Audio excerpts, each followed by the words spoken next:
Welcome back to Boys and Ghouls Film Review. I'm your host, Sarah Stephenson. This is my co-host, Mike Stephenson. Hi guys.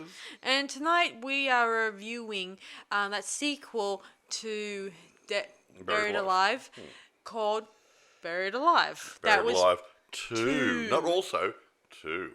And it was released in 1997 onto television. Another telly. The Buried Alive 1 was issued to TV, a telemovie, and this is also a telemovie. Yeah, as I said before, seeing as we did review the first one last time, I thought we might review the second one. Yeah, why not? Let's go whole circle. Just to show you guys how much story they may have used from the original to in this one. Mm-hmm. Even though I do think it's pretty good, and again, as I said to you guys, you may not have heard me say it last time, but I had a hard time trying to get the sequel. Yeah, but she finally got one on DVD. I was lucky. For Amazon, was it? Or? No, I found it on a different DVD site that's probably not... So it's around. It's around. Hard to get. Excuse me. Yeah, I'm a little disappointed that this one was given such a ho-hum thought about it. It wasn't accepted as favourably as the original version. I know, but some people have different thinking patterns about which they like most. Okay. Anyway. I mean, if you haven't seen the first one, obviously, this one has a little bit of a similar storyline here. Yeah, it's a similar storyline. And I think that's why people didn't like it. Said, yeah, it's rehashing the old storyline. Well, yeah, but there are changes to it. Not necessarily that we don't hate it or anything. No. It's pretty good. As a standalone movie, it's not a bad movie. But anyway, irrespective, I'll roll on my normal routine here. Right. Now, this is produced by John Stuckmeyer. The executive producer was Nicky Marvin, who was the producer of Buried Alive 1. Now, directed by, we had the other guy, I can't remember his name at the moment, Darabonna, whatever.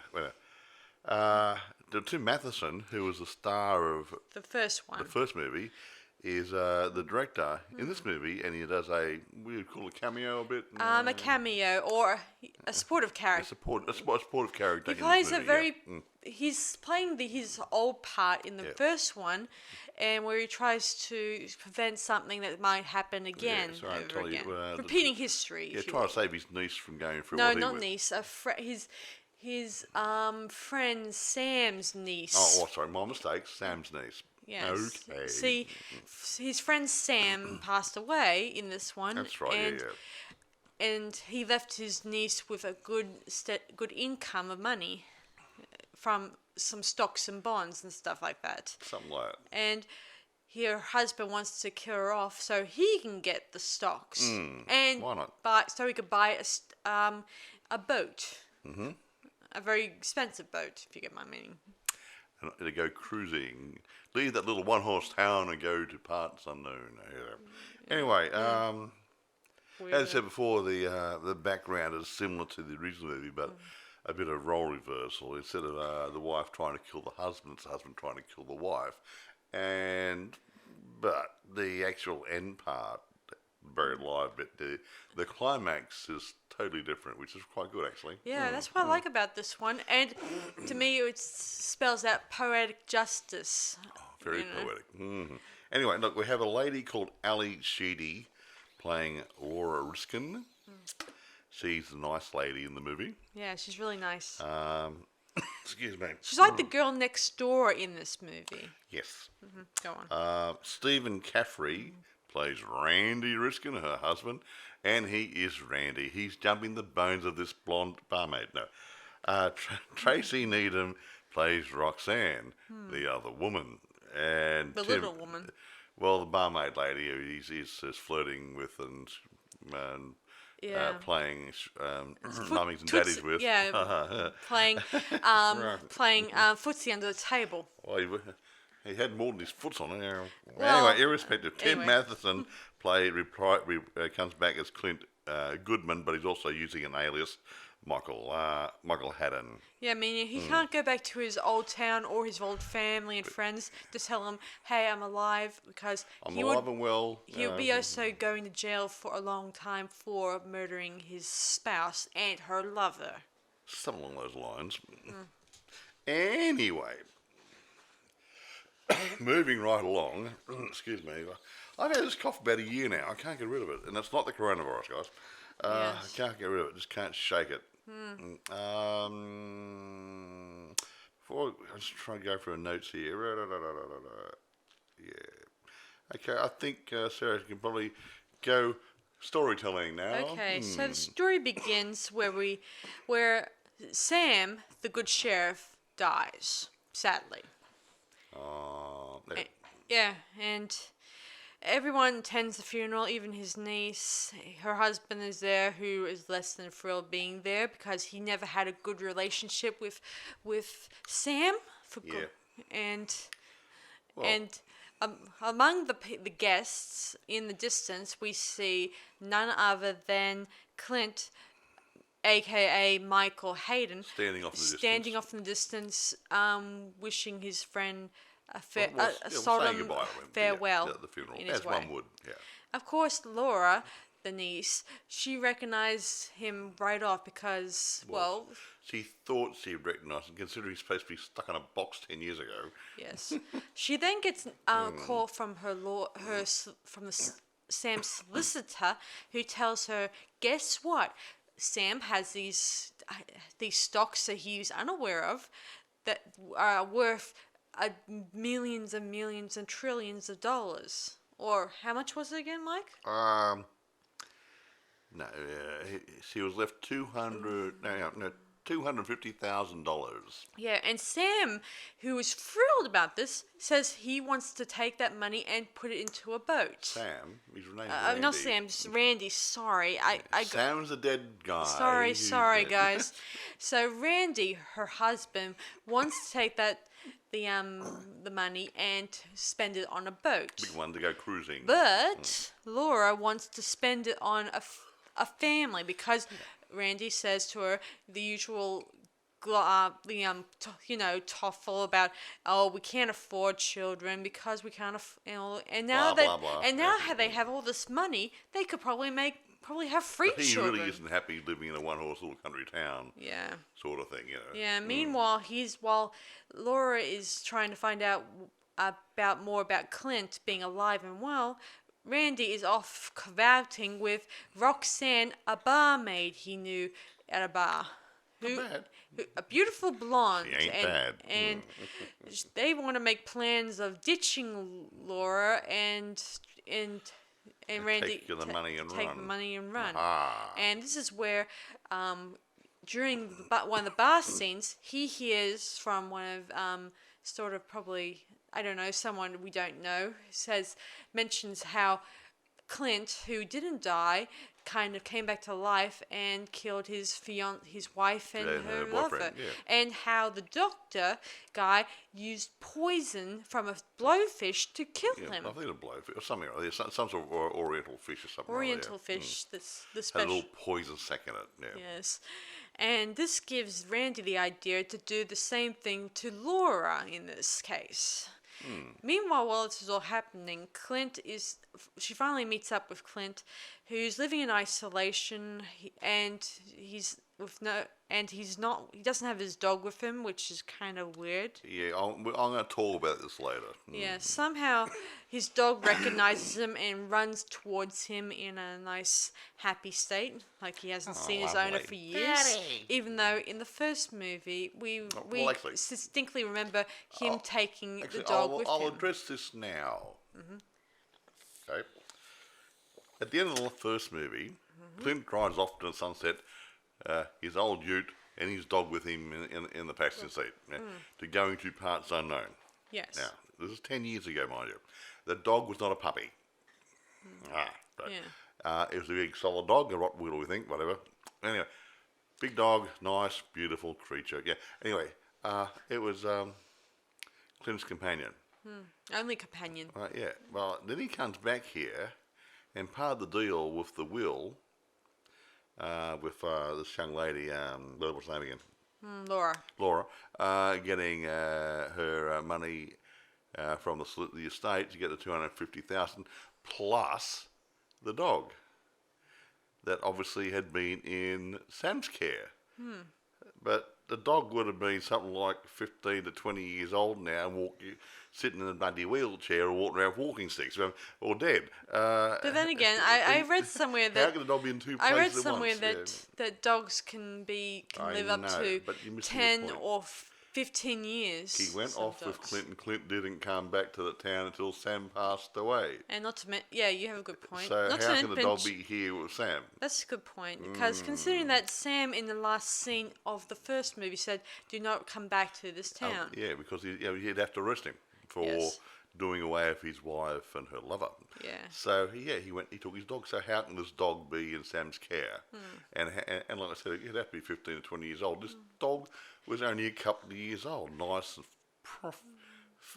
perfect health, young to middle-aged dog. Yeah, very nice. Yeah, so it couldn't be. moving They made a on, mistake. guys. Let's moving on. So, Clint talks about how his disappearance and what happened and why. And he found out about Laura's unhappy relationship with her husband, and he thinks that it's going to slip into the same sort of Yeah, what he went through. again. But she thinks that maybe she can fix her marriage. Yes, and he'll stuff work like on her that. marriage. See, I got married, and for better or for worse, blah, blah, blah, blah, blah. And she said I wasn't going to walk away from a bad marriage. Yeah. Meanwhile, her husband makes a plan of taking her out on the town, and he slips a few drops of that, a few that drops, poison. a little vial of poison, not a few drops, Well, whatever it a was. few. And of course, just like clockwork in the other movie, he doesn't put the whole lot in. And, well, actually, he puts it enough, like half of it. Yeah. And she doesn't drink almost all of it Does he get either. spilled or something? Or She doesn't spill it. She kind of she has a heart attack before she finishes it all. she kind of drinks half, and then she's has a moment. Yeah. Didn't you say that she? Yeah, that's right, yeah. She paused and then And she so know- only had half the poison in the system when she had her heart attack. Yeah, Yeah, that's right, and yeah. she kind of, I think she knew that her husband has definitely poisoned her. You buy, a basket. Yes, basket. Basket. Not the other word. No. No, we don't. There could be kids We watching. try, it might be kiddies watching. Yeah. Listening. Whatever. yeah. Anyway, so Clint, they take her to a hospital, and Her house dead. yeah. No, well, they take her to Laura hospital was first. taken to hospital, and they do the whole opening heart massage, yada yada yada, all that stuff. But But according to that's when you cut the chest open. Yeah, well- they did all the things trying to bring it back, Yeah. but it doesn't see, work. I was going to say she was actually dead at the restaurant. They just taken the hospital there to confirm she's dead, and then bung her down the fridge. Yeah. Meanwhile, Clint hears about this, and he has a sudden, swift, brief heart attack. Yeah, because he thought he was reliving what he went through. Yes. He kind of, just so you guys know, throughout this movie, Clint has a bit of flashbacks. He has nightmares about the previous... what he went through, What he went through, digging up himself and waking up himself to find himself in a grave. Creepy. That sort of stuff. Not very Well, pretty not stuff. a nice place to be, and there's no lights down there. Yeah. Anyway, parts. so Randy starts arranging the funeral arrangements, and it's unlike the other movie where they just put together a wooden coffin that's secondhand. Yeah, in the first movie, she said I didn't want him embalmed, and she wanted the cheapest coffin available to save money. And so, everything was Yeah. done on the cheap, so he wasn't embalmed, so Yeah. his body wasn't touched. There's no Yeah, autopsy, no in this embalming, case, no nothing. dear old Randy wanted his wife embalmed twice, which is I don't know if too many people have ever done that, to be No, honest. you normally just embalm them once. Yeah, Yeah. that's sort of like saying I'll fill my car engine twice, Yeah. my fuel I tank bet twice. the funeral yeah, guys yeah, probably thought overfill, this was yeah. irregular or not really And happens very anyway, often. the embalming machine broke Broke. down, so they didn't embalm her. So Yeah. there's no autopsy, there's no embalming, so the body was still intact. Yeah, that's a relief. And he organizes a special coffin that's actually made of metal. So even Yeah. if she wasn't embalmed, she would probably die of suffocation and starvation. Yeah, exactly. Yeah. Not a nice way to go. No, it isn't. So anyway, dear old Clint finds out about this, and he goes to the funeral, and he confronts Randy and tells him about how he knows about what he did. Ooh. Well, not in those words, but he knows that the dead don't stay dead. That's his words, his interpretation. He said something like, "Sometimes the dead don't stay dead," or something like that. Yeah, in a creepy way, kind of cool when you think of it. But he didn't know who Clint was. No, he thinks he and Roxanne think he's just a crazed man on the in the graveyard. Exactly. Anyway, so moving on. Later that night, Clint has another dream flashback to his past, and he then goes to the graveyard and uncovers Laura's dead body. He digs the grave up, and gets down to the lid of the coffin, and he opens it, and he thinks she's dead, not just in a coma, and he has a heart attack. Yeah, he kind of he tries to dig himself up, but somehow the heart attack from that poison, poison kind of affected his health throughout the 7 years. Past 10 years. Past 10 years, he somehow it somehow sinks into his body and kills him. So Laura wakes up, sees Clint's body there, bungs him into her coffin, and starts her revenge. And then puts the dirt back over. She must have been pretty fit after being drugged and everything, poisoned, and then she went on her merry way to take her vengeance. Yes. So she goes back and she is at their house. And she took sort of what's it called? A harpoon gun. Yes, spear gun. Yeah. See, her husband is a big fisherman person, so no doubt a harpoon gun will definitely come into mind. So she attempts to load it, and sees her husband and his lover cuddling up on the bed, and she tries to shoot them, but then she hears a conversation between them where Randy is going on about how they'll sail around the world, and then one day they'll probably get married and have kitties. And then Roxanne brings up the big guns by saying, "Why didn't you have any kids with Laura?" And he says, in the most horrible way, that he didn't want to pollute the gene pool. Yeah, not very nice man. That is just so horrible. I don't like the idea. He deserves to die, this guy. He's a real turd. Yeah.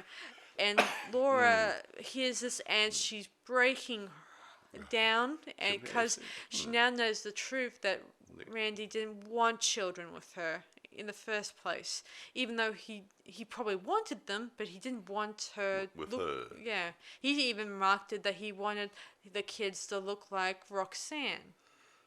And she wasn't bad looking. I mean, she was nice good looking, blonde, beautiful. Nice bod. If the circumstances were better, maybe she would probably make an awesome mum. No, she wouldn't. Randy and Roxanne would not have been good parents. No.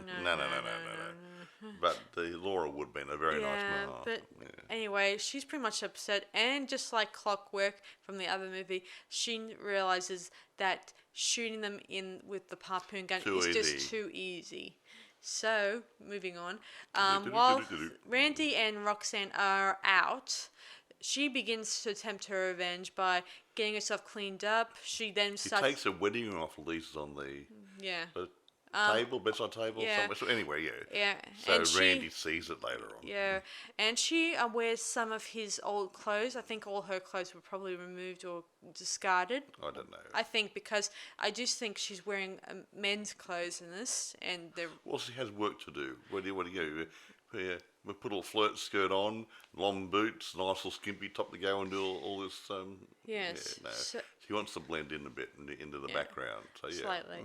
So anyway, just so you guys know, when Laura is long gone, the place is a mess, and then next scene we see Randy appear at the house, and the place is clean, spotless.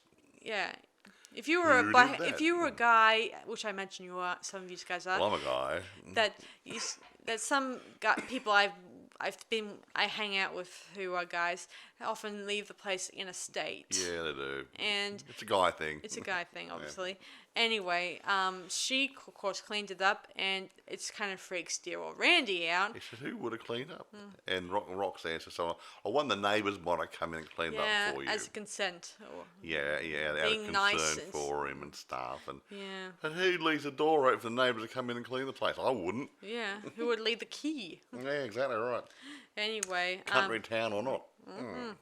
and he suspects dear old Clint of possibly breaking in and entering and leaving the ring behind. Of course, that seems unlikely because now he's dead. Well, you wouldn't think it was Clint, but you didn't know Clint. Yeah, The strange man. he just says he's a strange man. He strange then guy, goes to the funeral guys saying that this ring was supposed to be on my wife's ring, finger when she was buried. So how to get the house? Yes. And so he and the funeral guys, they uncover the grave. Look, yeah, they exhume Laura's coffin and and then they open it up and find Clint there resting comfortably. what a great magic trick. Oh, yes. David Copperfield, eat your heart out. You do that. And the next scene we see, let me see, the sheriff, the new sheriff, I should say. Yeah, new sheriff, yeah. He and his people found out that this dead man is actually Clint. Who's supposed to be dead 10 years ago. Yeah, and they exhumed his grave. grave, and they find the coffin there is not the coffin that's the funeral guys No, it's arranged. the one that Clinton made. Homemade and they one. found his wife, Buggerlugs, her name is, and her boyfriend, and $1 million plus in the grave with them. Yeah, and of course, I think Randy starts realizing he's in deep, you know what. Lots of car hanging around. Yeah, and he, I think, panics, or not panics. I mean, He goes and buys a boat pretty much straight away to get away. because I think that by the way he's acting very suspicious around these people. Like they're, Yeah. and if I were the police, I'd probably start questioning why the heck is he acting so weird in a weird way. Yeah, he was. But anyway, Anyway. he buys a boat hurriedly and they rush back to the house. Yeah. To pack some some clothing and a few things. Yeah, and they go into the shed to get some fish fins and scuba gear or whatever. And while this is happening, dear old Laura appears and she locks them in using the car. Yes. And using a tube From the exhaust pipe. from the exhaust pipe, she pumps the carbon fumes monoxide into the little small room. And just enough to make him pass out. Not to Yeah, kill him, just enough to pass out. Yeah. She didn't want to be naughty and horrible. Yes. So the next moment we see them on the boat. They bought. Yeah, they wake up on the boat that he bought, on the bed in the master bedroom or whatever. Yeah. Whatever. Yeah. What are we doing in here? They're confused and they don't even know who put them there, even though it's pretty much obvious that it's Laura. Goodness sakes. Well, yeah, and They even Laura. see her through a skylight. I think it is. Before she actually puts a wooden panel across it and screws it closed. And next they notice that all the other portholes and doors had all been sealed shut. Yes. Including the doors, obviously. I just said all, yeah. Yeah, screwed panels there and screwed Yeah, the doors of course. closed. And Clint keeps on. I mean, Randy. I'm sorry, I keep referring to Clint as Randy. Guys, forgive me, please. Are you Randy? Yep. Yes. So Okay. anyway, Randy continues to think that this can't be Laura. That it must be someone else. Goodness gracious me. Then he realises It's whoops, Laura. It's, Yeah. Anyway, they realize then that she's going to sink the boat. well, they get an idea when the boat starts to tilt a bit. A bit like the Titanic, you know. Yeah. Anyway, he tries to go down into the bowels of the boat. The bottom part. In order whatever. to probably Underneath. stop the water from emptying. He believes he's opened the bilge pumps, Yeah. and the idea he goes down there to try close them. But she's broken the handle off or taken the turning ring off it. Yeah, and so he can't. and he ends up turning the what was it? Oh, he flushed the toilet, but thingy, whatever, the head, whatever. Yeah, and that was coming in there as well. Yeah, the thing that usually empties out the well, it must have been sewage in the I hope toilet. it was clean. I doubt it. I think if it's a the boat was originally belonged to someone else, it wouldn't be He clean. might have his own turds in there and stuff. Oh, yucky. Ugh, gross. But anyway, while they're down there, didn't they see a life preserver Yes. with rest in When peace, they, Randy and Roxanne? yeah, when they get into another part to the boat, Yeah. there is a life preserver that looks like that has R.I.P. R.I.P.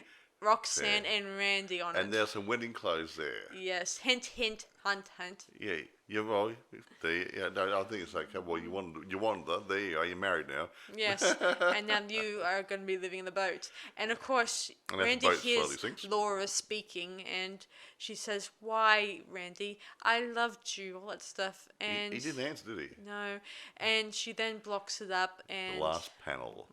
yeah, he starts screaming, saying, "Let me out, you!" all that stuff. Blah, And blah, blah. He tries to even beg her to a couple times, saying that that Roxanne and him were not, that it was all Roxanne's idea of doing this sort of thing. Yeah. No, it wasn't wedding clothes. It was funeral clothes for them. Yeah, funeral clothes. Yeah, it wasn't. Yeah. Yes. It's still not me. Yeah, it was funeral clothes for them. So anyway, so finally, after the last panel is being nailed shut and all that stuff, Laura then gets onto a little small boat. Yeah, or a little rubber ducky. Yeah, with Yeah. a motor on it. Yeah. Yeah, and she kind of moves away from the big boat. To watch it go down. And slowly the boat begins to tilt, like Titanic style. Not completely like yeah. Titanic. You've seen the movie. Well, I've seen it. Titanic's a big boat. Yeah, anyway, it slowly slips under the water and disappears out of sight, and it lands at the bottom of the seabed. Yeah, and then there's a cutaway there to the next day, isn't it? Next day. Yeah. So, of course, they're still alive under there, obviously. Yeah, there was so much air. Yeah. So a few meanwhile, hours. Laura goes back to the graveyard and places some nice flowers against Clint's grave, yeah. and she thanks him for his help. Yeah, or warning her about. Yeah, even though it was too late. Yeah, and his dog's there. Yeah, that's the part that gets me. Dog. And as she's leaving, she calls out to the dog, and the dog is looking between his old master And his new master. And I think the dog was either thinking maybe his owner was going to come popping out of the grave again. Like the last time. But it didn't happen, so he follows Laura, and they head out of town, obviously. And then we cut back to the boat. We go down.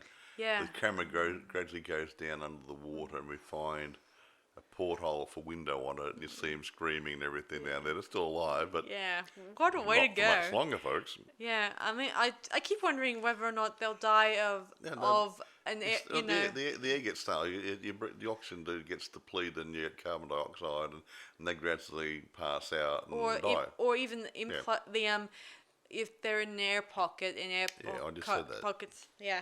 So I just said that. Yes. The air, the oxygen will be used up, and they'll just fall asleep. yeah, and Yeah, a bit like in the land of the Pharaohs, where the lay got locked in the pyramid. Yeah. So same sort of thing. They had all these people in there, and had sort of torches burning there, depleting the oxygen. And after a few hours, it would have been all just dozing off, falling asleep, and dying. That was it. There's that too. Same thing in the boat. Or will they or they will either die of hunger down there. You wouldn't have time to die of hunger. You'd die of oxygen. Oh, I see. Lack of oxygen, yeah. Anyway, I just think that was that was the end of the movie. I did think that scene was killer when I think about it. For them it was. I thought it was incredible. It had an awesome twist, and it wasn't like, and it was different from the first Buried Alive one. Yeah. I mean, the idea of being buried inside a boat and not knowing it's what's buried happening. underwater, so same sort of thing. And not be able to see outside the boat and realise that you're being drowned. Well, they can watch the fish go past while they're waiting. I don't think they can, because remember, the wood would be... No, that was a fixed glass panel I was looking out of. Yeah. You could see them, and they couldn't get out of it, and if they broke it, they wouldn't get through it, and they would have drowned. So they had no option just to stay there and I mean, banging on it and yelling underwater, who the hell's going to come? Maybe Bloody Dick. No. Aquaman. But no one says how far out they were. I mean... It's not so much out, they were under the water. They were down... True.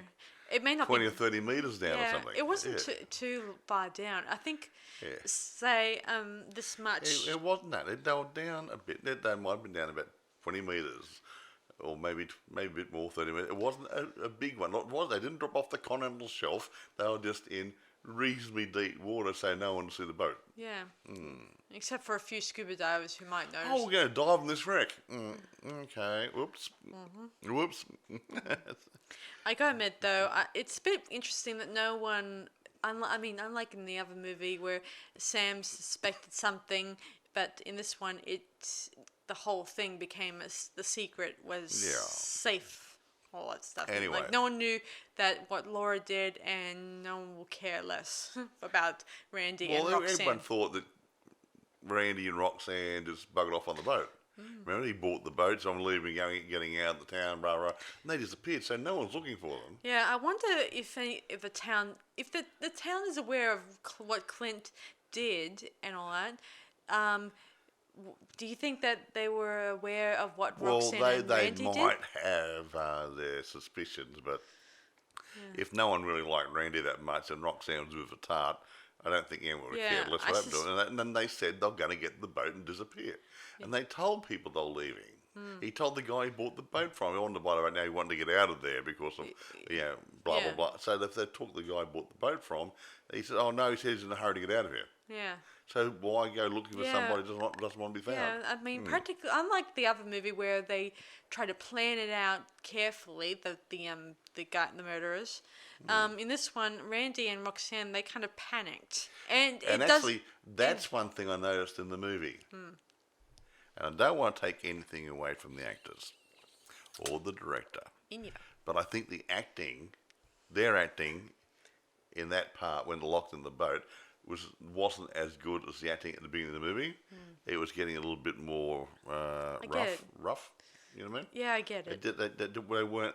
It's just like, I wouldn't say amateurish, but it didn't flow as good as the early movie. The dynamics weren't there. Something was wrong. Yeah, I don't think they knew how to run the scene properly. Yeah, I think they should have. I think Randy, in the character Randy, he was aware that it was Laura doing all this weird stuff, but and it wasn't another person who knew the secret. But we're talking about their acting. I know. It just meant that they kept on in that scene when they were in the boat. They kept making out that there must be a third person who knew their secret. Well, it didn't. Which there was no third person. The dog knew. There was only the dog. There's only Clint. And Laura and Randy and Roxanne, they're aware of it. The rest of the people, like the sheriff, never played a very big role. No, not in this one. No. And the funeral director guy, they weren't were in the dark.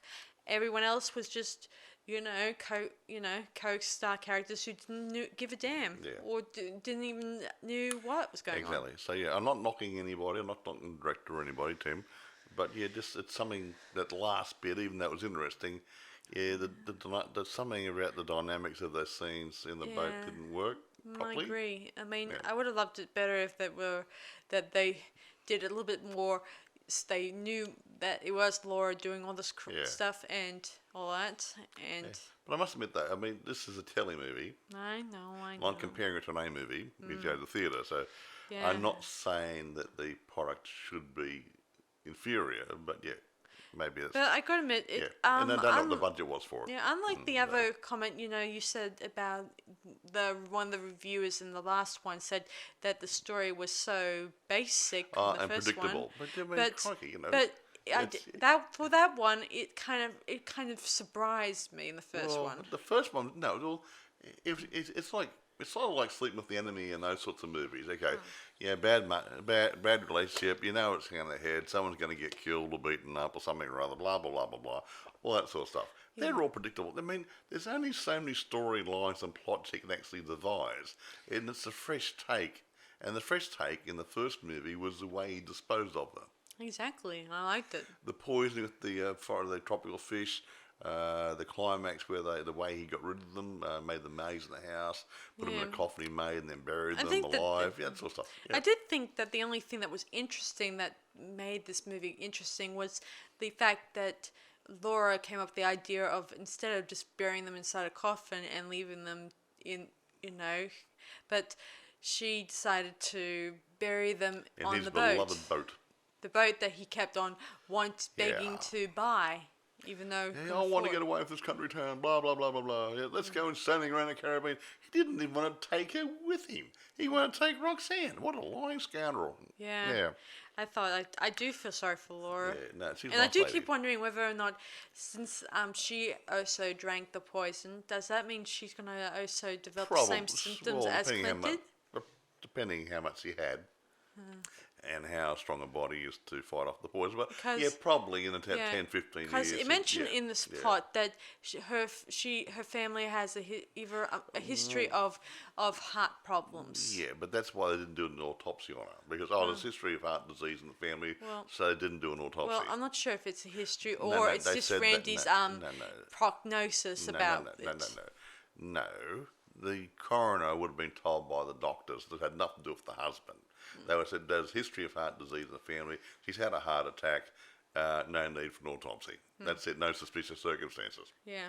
Yeah, no blood test, no cutting her open and have a look around. So Yeah. don't worry about it. So yeah. Yeah, but apart yeah, from yeah. Tim, who makes an appearance, the two other people who kind of make a bit of a who An both appearance, a were bit of a in cameo. is the funeral director guy and the guy who was doing the embalming. Yeah. Mm. Yeah, those two guys are the only other two characters that gave this movie a bit of a continuation from the first. Now, I'll get on to a few other things here. The critical reviews weren't very favourable for this. They found the movie to be boring. I wouldn't say it's a boring movie, but if they expect it's when you deliver a movie in a particular genre. Yep. This was a horror thriller. Yeah, again, horror thriller. Well, yeah, again. it was more thriller than horror. Like the first one would have been thriller horror. Yeah. It's not an action movie. I don't know what the critics are waiting for. Again, this is done through Laura's perspective. Yeah. But through the protagonist, that word? Yeah. Protagonist perspective, not the antagonist. Yeah. So, I'm going to get my revenge. So, what do you expect? Somebody running around with a machete? It's been done.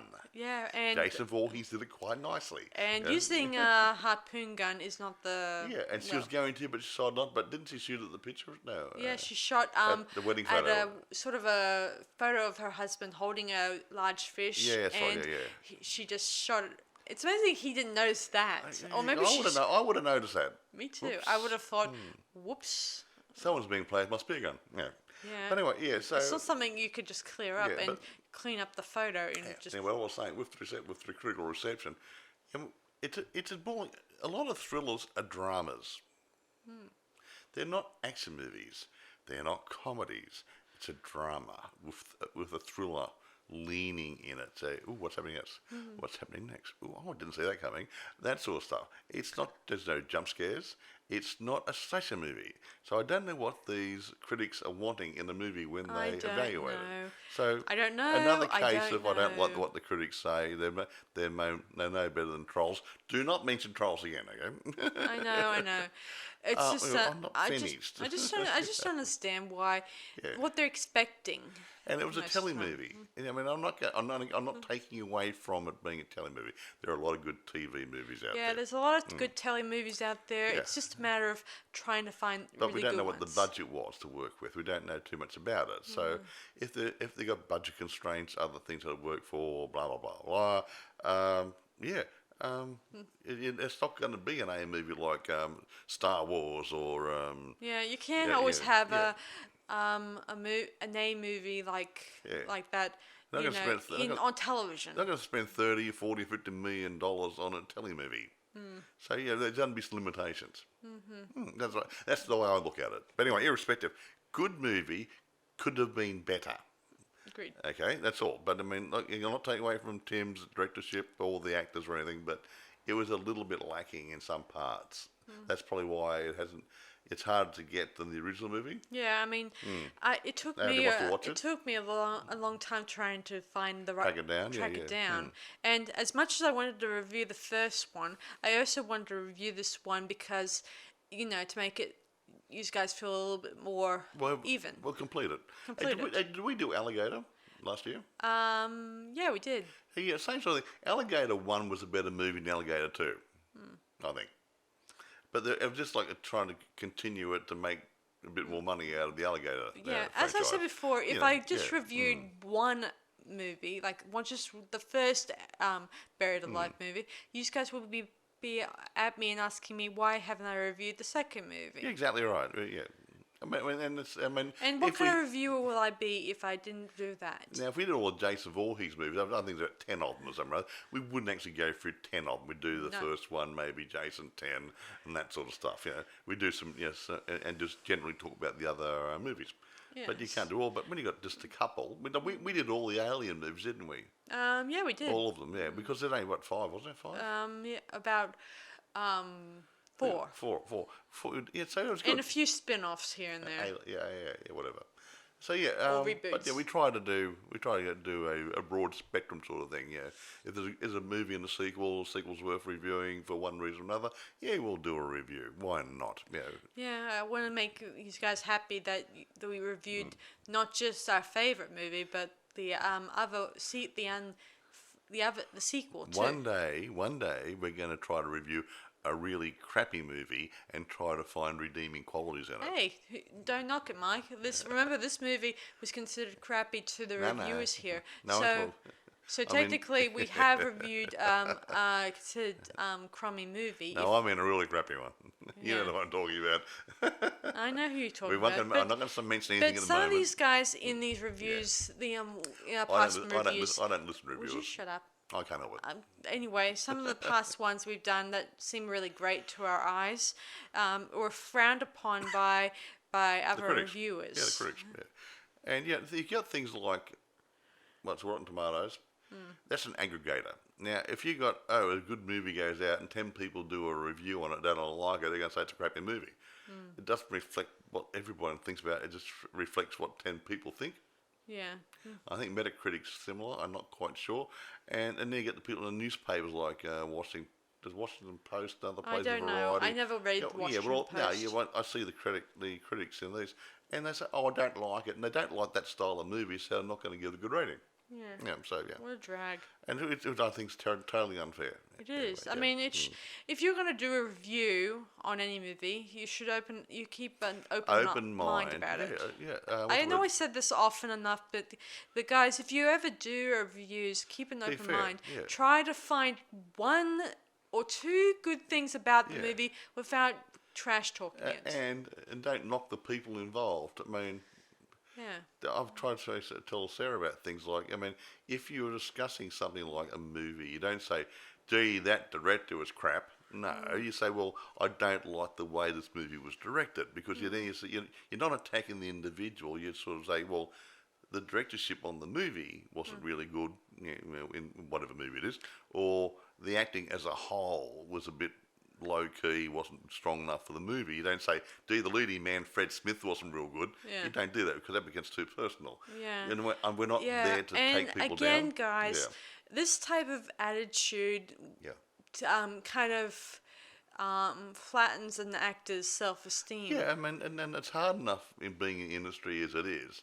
Yeah. And I'm not going to say there's a lot of wannabes out there, but there's a lot of people trying to break into the industry, and a lot of people are not going to be your... top of the grade, top of the pile, A-grade movie people who you're going to see in all the movies. You're going to be little guys down the bottom who's lucky to get the odd movie thrown their way, or a co-star job or support role. Yeah. They're doing the best in the industry too. Yeah, I keep hearing about reviewers crushing dear old actors' self-esteem by their horrible reviews. And that was a lame performance by so-and-so or other. They should have picked somebody else for that. And it's wrong. Yeah. Yeah.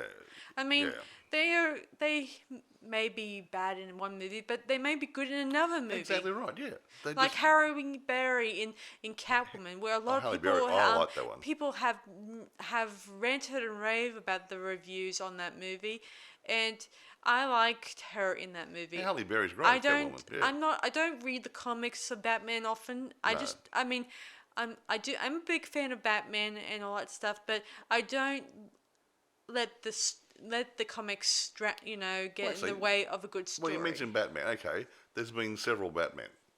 Bad guys. Yeah, you had Michael Keaton. I think you had Val Kilmer, George Clooney, and Christian Bale.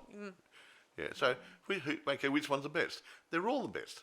Yeah. They interpreted the roles the way they want to interpret the role. Exactly. Under the director, on a different director. Tim Burton did a couple of movies, didn't he? Or one of them. Yeah, he did with Michael Keaton. Yeah, and so and different directors, different actors, they're going to do their own interpretation. Yeah. Yeah. I think that Michael Keaton might be coming back to do another Batman movie. I haven't heard. We get a bit old, but anyway. Okay. Well, I don't know who. It could be Alfred. Sorry. Don't be rude. Sorry. Commissioner Gordon? Shut up. Sorry. He's not a Batman type. He's getting too old. He's not a young... Unless you get Batman out of retirement or something. I mean, I don't know who. Sorry, Michael. But who knows? Maybe they might use CGI to. Well, that's or they might do some retro stuff. Yeah. I mean, they take some old footage. you don't know. I mean, No, I they don't might. know. Yeah. And I heard that Michelle Pfeiffer might be making another cameo appearance in this one. Okay, they might actually do some retro film stock footage in there, or And from what I've seen, Michelle Pfeiffer is still a beautiful woman. Oh, look, a lot of people don't lose their beauty and good looks and stuff. Just that you got the age does take a bit of a toll. For wrinkles. And she's been a great influence on other Catwomans. I love Halle Berry, as I said. Halle Berry's because she was great as Catwoman in her standalone movie. I liked it. Yeah, I think it's a great one, and I don't try to remember. I don't try to think of the Batman comics when I watch this movie. No. I try to think of this just as an ordinary movie. Superhero movie that deals with another Catwoman movie. Well, it's like Wonder Woman. If you watch the Wonder Woman movies, I mean, the new one I think it's recently come out. Yeah, it came out just this year. No, I mean, it's not going to be like the other Wonder Woman movie that came out a couple of years ago. It's going to be different. Different actors, something different about director, different producers. Catwoman not Catwoman, Wonder Woman in the 80s. I don't know, 84 or something. I can't remember. Whatever. So it's going to be everything's going to be different, and if they're all the same, and she's they'd be downright boring. And she's dressed in a different costume. I'm not sure. Well, then what period's going to be made in? Yeah. But I mean, if it's all the same, and all the actors played the roles the same, and all the directors did the same things, and no one would be watching the media because every movie would be just like the last one. Yeah. So moving on, guys. So it's time to rate this movie. So I'm going to be nice-ish. I'm going to try to be nice too, even though it's not. It's uncommon I rated for me. the other one at 9, and I'm going to rate this a 9 too, because if you hadn't seen the first movie. And you saw this one, I think it'd still rate a 9, even though that little bit of the acting dropped off towards the end of it and stuff. I think it's still a good standalone movie. I agree. Yeah. So how do you rate this? About 9, I think. Yeah. So I'm going to rate it 9.5 out of 10. Because I liked the end twist at the end. Yeah, well, yeah, that's what makes it. Where you see the bad guys get sunk in a boat instead of being buried alive. Yeah, exactly right. Just what they call it, a Viking funeral. Oh no. Well, she could have set fire to the boat as well, but no. No, that's not to make sense. Viking funerals, they would set fire to the boat. I think I will probably put it as a bit of a Titanic sinking. Well, the Poseidon Adventure. Nah, that's upside down, remember? Well, I'm still underwater. It would be funny if we might do a couple of those sort of movies, like some of those disaster films, like your Volcano, Poseidon Adventure. I mean, or what's that one with Pierce Brosnan in it again? Dante's Peak. Because they're not horror and sci-fi and stuff, but we do want to do the odd other good movie. Bear in mind, guys out there, nothing's more tragic and scarier than nature. And this stuff, as we often have perceived, is really scary. Well, yeah, you take Dante's Peak. That can happen. Yeah, exactly. It may happen in your town, or your village, or it has happened. Volcanoes just appear out of nowhere. As we've have viewed last year, our own major disaster. It did scare most of us to try to work out what we're gonna do for next. Anyway, forget year. Around that. Okay. But again, as I said, major disasters can be scary. Tidal waves. volcanoes. I think maybe an earthquake too, where the buildings were sunk into the ground as well, part of it, and yeah, that sort of stuff. There Yeah. was And not to mention, guys, major disasters often appear in horror or yeah, and sci-fis. they just bend it a little bit to make it a bit more Yeah, horrible. like But I think there was one sci-fi that deals with these magical crystals that started creating some avalanches and start Ew. growing out of the ground. And when they broke Oh apart, no! then That was that old movie, that old black and white movie. yeah, that black one. The Monolith Monsters. Yeah, Yeah, that's that, this thing was dragging the silicon out of the ground or something. I can't remember now. And it thrived on moisture, but didn't like salt. And then and these things were just marching down this canyon towards a town, and had to Yeah. try to kill them and stuff. But yeah, really interesting. Yeah. Agreed. See, that sort of movies. I mean. We might throw some of those old black and white things in there this year and get a bit more of the old stuff happening. Because, I mean, I'm not saying that you guys haven't seen them, but if we've got a younger audience listening to us, I don't know how old you are, and you haven't But seen older audiences yeah, seem but to I'm come into this saying too. the younger guys might not know of these old movies. True. And if they've got some good redeeming qualities in them, why not throw them out there for them to go back into the old, go in the past, back in the 50s and 60s and watch some Yes, good movies. Like, you take Marooned. That was a good space movie. Great. And it was reality based on Cape Kennedy, Cape Canaveral, or something or other, and doing an operation to save some guys whose spaceship couldn't come back. So it touched of reality in it as well. Exactly. Yeah. So Things like that. So, yeah, there's a lot of good movies out there we yeah, can go so through. Yeah. so major disasters that happen in real life can be really creepy and horrific in movies. Yeah, so we'll do it. So every month we might throw an old one in there and Yeah, we're dealing with major disasters like Yeah. volcano eruptions or stuff. like that. Or a really good old black and white or, I mean, or early colour I movie. have yeah. like two of the volcano eruption movies that we discussed, Well, the Dante's Peak, what was the volcano other one? and volcano with Tommy Lee Jones. Yeah. Oh, yeah. Yes.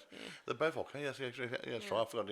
And there's also Airplane versus Volcano, Yeah. which is an average movie. Yeah, I'm not sure if we should include Airport, which could some things like Yeah. that, like in the movie, Yeah. could really happen. Like, Yeah, but I'm like, okay, I'll leave it with your discretion. I mean, I like the airport movies. even my best friend Joshua Kennedy made his own Yeah, version he did his of own it. version. That Airplane. What was it called? Yeah, Airplane. Airport. I mean, No, he's called his Airplane. I think. Airplane. Yeah. Or But it was a takeoff of the first movie, I think, wasn't it? I'm trying to think. Yeah. I think he called it Airplane. Yeah, possibly. Yeah. Good on Joshua Kennedy, another good independent man out there. Yeah, 2 thumbs up. Yeah. Hey, see my thumbs are up? See? Yeah. So, do you think we should finish up? Kill it now? Yeah. so I can't think of anything else to thanks say for to what- bore these poor Yeah. people. Yeah. Thanks for listening to this latest podcast, Oh, guys. by the way, we said that this is available. Where did you buy this disc? Do you remember? It was on not a Amazon. It was. It was. I don't know the name of the Okay. site. Go This on. was technically out of the blue Did it come type. from Australia or America or England? Where did it come from? It could have come from America or Asia. some- It took a while to get here. Okay, so yeah, if you go online, you should be able to find it. Look for a copy of it. It's a good look. I mean, even some local second-hand stores might have it up there. Yeah, because it's while it's mentioned on Wikipedia, the details, the plot, nothing beats watching it with your own eyes. Or my eyes. Yeah, exactly. Because I do feel annoyed that no one has bothered to put this out there in the first place. I reckon they should be saving all the movies. Yeah, I mean, Digitally, at as we least, often, somewhere. As we Yeah. often point out to you guys in the past, even no matter how bad a movie is to your eyes, others may feel differently. Yeah, exactly right. Like, look, take Rocky Horror Picture Show. Now, it was good when it came out. And it's been played and played and played and played and played. And I've got devotees who go there religiously every week to go see it in a theatre somewhere in different parts of the world. And they watch it every 52 times a year. And there's other cult movies there people love.